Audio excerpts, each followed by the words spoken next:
Before we get into the actual formatting, I want to talk a little bit about navigation throughout a table because it is a little bit different than other things in InDesign. One thing to remember is when you select a table like this, you're just selecting the frame, pretty much like a photograph or any other image that you put in InDesign. When you just click once, it's the frame, it's not the table itself. To get into the table, you've got to double click anywhere in it, really doesn't matter, and we go into the text editing mode here. And you can just click from cell to cell like this to move from one to the other. There are some other keys you can use to move around. For example, the tab key like that, and it takes you from a cell to cell. Notice that when you tab into a cell, the contents of that cell get highlighted. Shift tab takes you back in the other direction. Another way you can move is by using the arrow keys. There I hit the down arrow, up arrow, right arrow, right arrow. Notice that right arrow is only taking me one character at a time until I get to the end of that cell, and then it moves me to the next one. If you hold down the controller command key, then you move one word at a time. A little bit different with numbers here, but if I were to go into this cell like that and go down just one word at a time.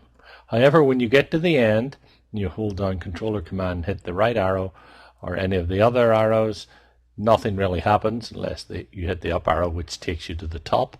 Down arrow will take you to the end in this case. You have to release the controller command key, hit the right arrow, and there we move from cell to cell. So it's a little bit sticky. That's something to keep in mind. Now, one thing to remember here is there's a difference between selecting the text in the cell and selecting the cell itself.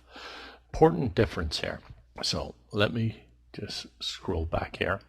There we go. So if I select this text like this, once I push it a little bit too far, I'm not selecting the text, I'm selecting the cell. So if I were to come in and apply a color here like that, I'm applying it to the cell rather than the text. Let me just click like this. If I select just the text like that and then click it, then I apply it to the text. So it can be quite easy just to select the cell like that accidentally. So a great key when you're working in tables is the escape key. So when I hit the escape key when I'm in a cell, I select the cell. However, it's a toggle, so if I select it again or hit the escape again, then I'd select the contents. So let me go into this cell with a lot of text, hit escape.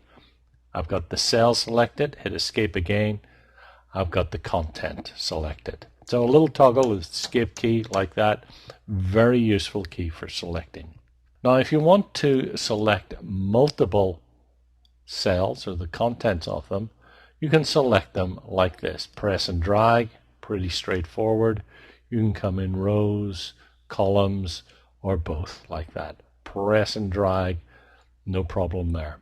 But remember, you have got the cell selected rather than the text in it. So you've just got to be a little bit careful there. For example, if we were formatting the text here and hit the red key there we select the cell and change the color. Let me undo that.